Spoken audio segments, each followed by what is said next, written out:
everybody, I'm here to make you a video about something that's happening right now. So 2 days ago I let my dog out at night. He was very kind of agitated and want to go outside. He was jumping up and down in the house, so I thought he needs to go outside. So I let him out, and usually he goes out and he comes right back in after he does his business, but this time he didn't. And it went to that morning, because this was at night, and that morning I usually would go drop my daughter off at school and then come back and he would be back. Well, he wasn't back, and I had some other things to do, so I was pretty confident that he would come back at some point while I was gone, and he would just come lay on the porch and wait for me like usual. But he didn't, and he was gone that whole day. I was looking for him. I couldn't find him. The next day, he still wasn't back, and that was now a rainy day. I was still looking for him, but it was very hard at that point to see where he could be. We live in a fairly small area, and it's pretty much like a circle drive. So he couldn't have really gone that far, but we do live on a river, so sometimes they say that the dogs can swim across the river and go to the other side. So that was the only other thing that maybe could have happened. So what ended up happening was that second night that he was gone, two other dogs came back. Two other dogs had been missing. They had been gone just about the same length of time as Blue. Blue is my dog. And they came back with puncture wound. One of them had 2 puncture wounds to the neck. The other one had some puncture wounds on its side, and its side was beginning to swell. And it looked to be kind of like stab wounds. And my neighbors, we live in a very rural area, they said it was most likely a wild pig. And the more that we looked at it, it was a wild pig that had attacked them. So knowing that, and that my dog was still missing, and yet was still missing another day, I almost just came to the conclusion that my dog had been seriously injured somewhere and was either dying or had already died. But I was still looking for him, and then as my neighbors said that they were going to go in a kayak to go look for him at the river bottom area, they left, and I was outside when another neighbor came over, and my dog Blue was there, so he was alive. So that's a relief. Yet he had 6 puncture wounds on his neck to basically his tail area from this wild pig, some of which were pretty deep. So anyhow, he's okay now. He's on some medicine. He's resting. He's going to be okay. But this brings up a topic that I would like to talk about with y'all, and it has to do with the nature of reality, the nature of nature, the nature of how things are harsh. There is, just even within nature, there is abuse, there is murder, there is cruelty, there is bullying. All of these things that we consider wrong or hurtful, they occur in nature. They occur within animals, they occur within plants, they occur within the weather. It's all over the place. So while I am sharing with you that with the non-dual seeing of there is no one here, everything is just happening, and there is only what is. It is really only one or nothing. So with that understanding, it is clearly understood. There is no right or wrong. Everything is in harmony. When we feel that somebody is suffering or abused or murdered, we see that. But there is a deeper understanding that nothing is really happening. And it's all just happening to no one. So how could it be wrong? And for who would it be wrong for? It is just an illusion. So with that understanding, that is something that a lot of people cannot grasp. The only reason that I really can grasp it is, I think, because I had a direct experience where I was clearly shown even the worst parts of me were never wrong.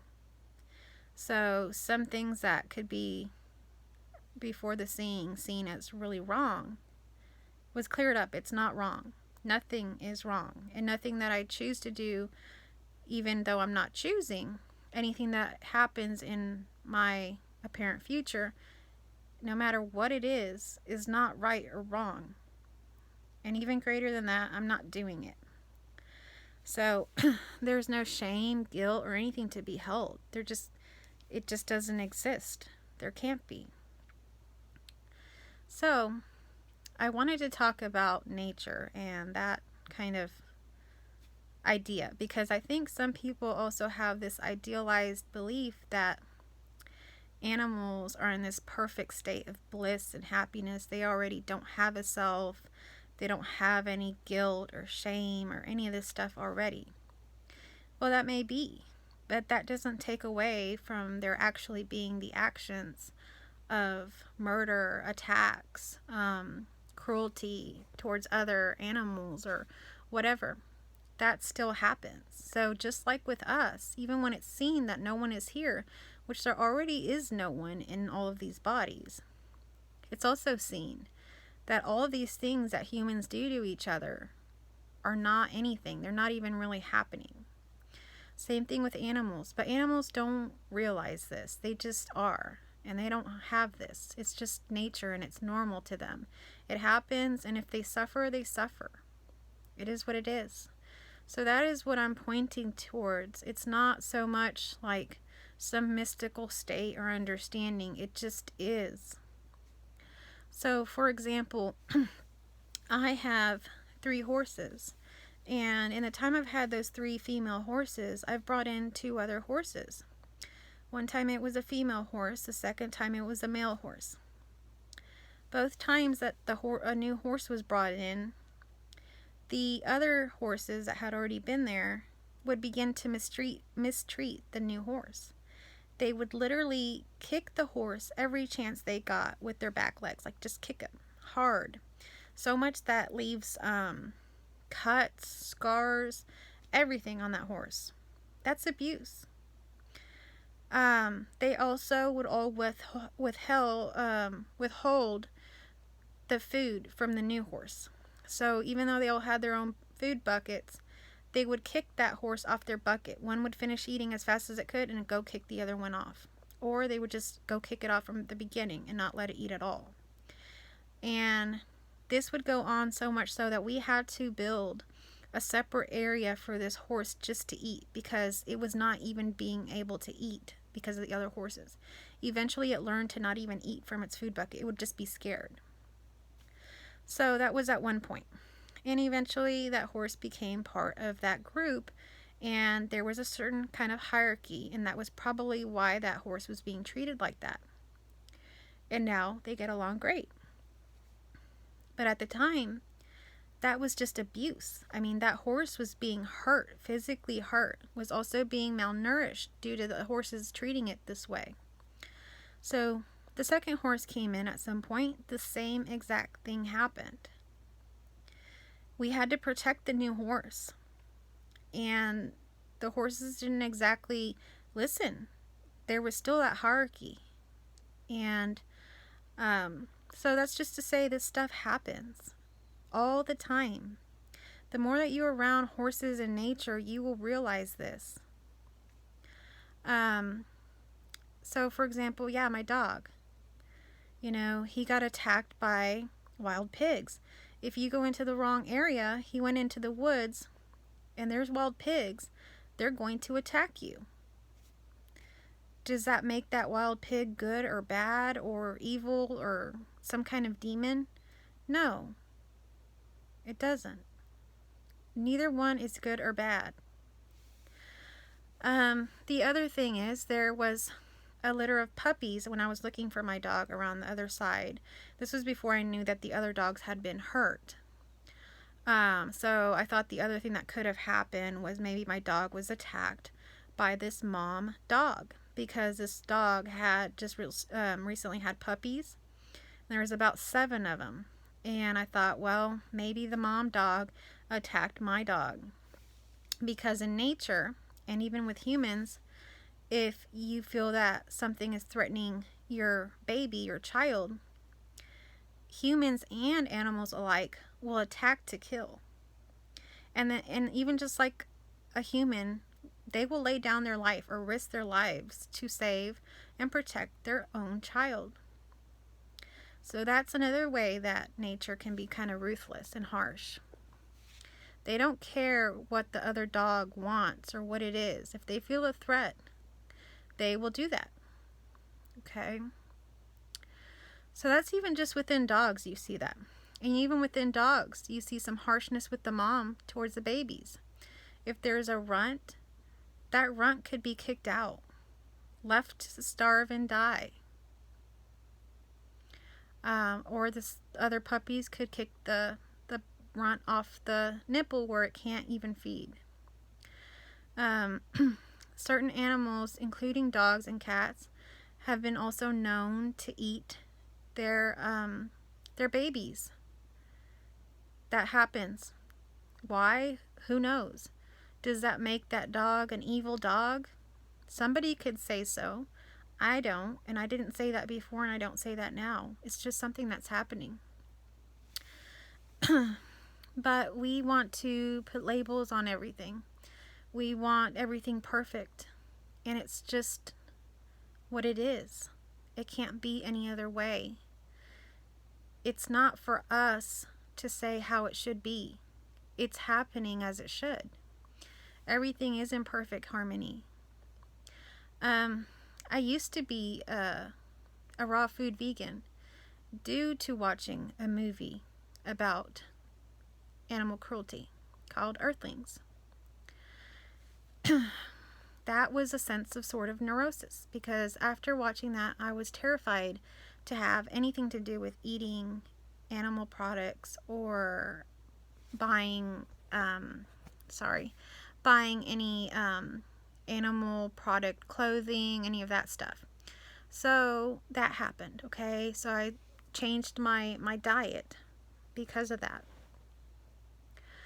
Okay, so at first I was just a vegetarian, and I got some chickens, and I had a garden, and that everything was going good. Then overnight, a fox got into the chicken coop and killed 12 of my chickens.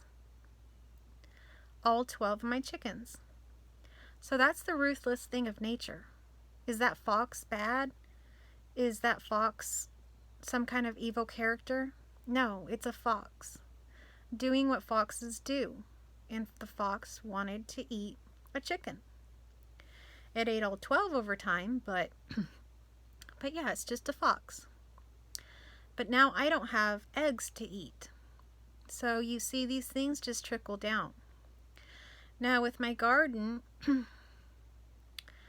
I planted a garden because, some people will say, well, just don't eat animal products. Okay, so I have a garden, and I depend on my garden to eat. Well, overnight, some rabbits ate the majority of my garden. So much so that I wasn't eating off my garden anymore. I was now having to shop at the grocery store. I replanted everything, put more work into the garden, put more protections up, and yet the rabbits came back. Okay, and what did my husband have to do? He had to go out there and shoot rabbits. Now, someone can say that my husband or I are horrible people or we're evil, especially someone that's trying to say that they want to protect animals and now you're killing rabbits. Well, now my survival is at risk because of that rabbit. So this is just the ruthless game of nature. Now you would say, well, just stop gardening. Why don't you just buy food at the grocery store? Well, some people can't. Or maybe some people back in the day when there wasn't grocery stores, they depended on the gardens this way. They had to protect their gardens. You know, would you rather starve to death or protect a rabbit? You know, you have to put things into context. So there is no right or wrong, and my husband and I are not evil wanting to protect our garden and our food source. It's just what's happening. It's what needs to be happening. It's in perfect harmony. So then, another season of gardening, there was certain bugs that were eating the majority of my plants that I depend on for food. At that point, I had to get fertilizer to kill all of these bugs. And most people would say that's okay, and they're not so concerned with the life of the bug. They're more concerned with keeping their food, you know, growing and doing well. Or some people are concerned and don't like insecticides and stuff like that because they think it's bad for humans to ingest or that to be on their vegetables. Well, I could say that's wrong, that person is being selfish and caring more about their own bodies than caring about the bugs. Now, I don't really say that. I'm just trying to make a point. In spraying all that insecticide, many bugs are dying, suffering, and they just die. How is that any worse than me shooting a rabbit or anything else that happens in nature? It isn't. If I go outside and walk in my yard, I'm stepping on lots of bugs. If there's flies, I'm probably going to swat one. But there I just murdered something. That doesn't mean anything. So this is just to put into context the right and wrong of things. There is no right and wrong. It's just all happening. It's just happening in this perfect harmony, in this perfect design. How? I don't know. There's lots of things I don't know. But I know that nothing is really being harmed. Everything is just happening to nobody. So if it's happening to nobody, how is that a problem? You know? So there is no problem. The problem is the problem that we create in our minds about it. The story that we put on that suffering. That's the problem. So I know this could be a lot to take in, a lot to understand. But I wanted to give you the examples of what happens in nature based on what happened with my dog, to kind of give you some idea of how it is that a non-dual experience can so radically shift you to the point of saying there is no right or wrong. Because it's just not happening to anybody. It's not even happening. So how could it be right or wrong? And for who would it be right or wrong? And if there is no one, there's no one for it to be right or wrong. And even if there is the one, it's just the one. Unless the one is just self-harming itself to death, there is nothing wrong. So I just wanted to share that with you, and that last bit is just playing around. The truth of it is nothing is happening to no one. And if that is the case, then no one is actually suffering. It's just an illusion. But even within the story, we can even understand how it isn't right and wrong when you look at nature and how it functions. It just functions that way. Animals in nature are not in some form of bliss that we would get to one day if we were enlightened. No. The same harshness of murder, abuse, bullying, all of that occurs in nature as well. Plants, even their roots fight for the water. They intertwine. They go and take as much water as they can and leave the other one. They'll kill off another plant next to them. I mean, this is just happening everywhere. Anyway, it seems like I could possibly go on and on about this, but I think I've made my point. So, I just want to thank you for watching, and subscribe and like my video if you haven't subscribed, and if you like my video, like it. Thanks for watching.